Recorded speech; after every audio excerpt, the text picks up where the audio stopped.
So you've worked as a school-based SLP, so you know that drill, and now you work at the state level advising policy.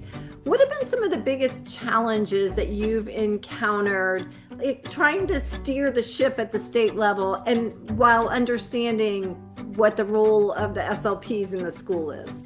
I would say in large part, it's a mindset shift in terms of the role of the SLP and not seeing the SLP as the speech teacher who only goes in their little closet and fixes ours. The mindset shift to appreciating their role in spoken and written language, but also for the SLP who doesn't have that appreciation, that mindset shift, that we're not there to teach reading, but to support that spoken language foundation for written language. So that's been somewhat out of a mindset shift.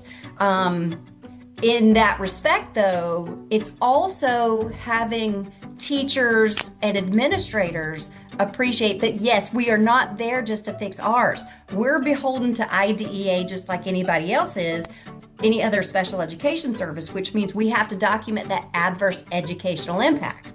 So really pointing out that there's a big difference between a medical model of speech language pathology and an educational model of speech language pathology that has to adhere to all of the pieces and parts of IDEA, including that adverse educational impact.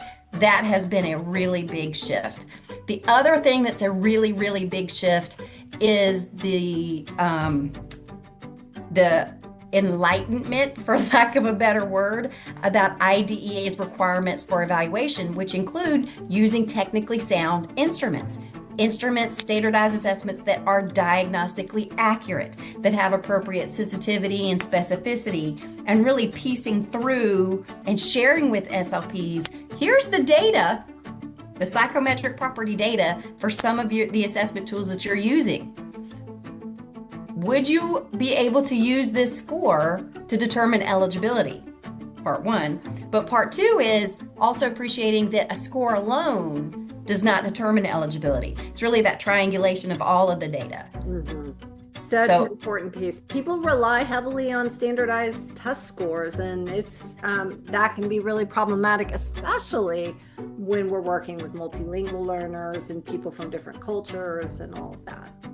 Absolutely. I think you exactly hit the nail on the head with making sure that our assessments are sensitive to that. So even if you have an assessment that's designed for a bilingual speaker, that's not an appropriate assessment to use for, say, a child who is just at a certain stage of learning a second language or monolingual. Because I've even had to review IEPs and evaluations where a test that was written for and normed for general American English speaking children was translated for a child who doesn't speak English, and understanding and appreciating that languages don't match up.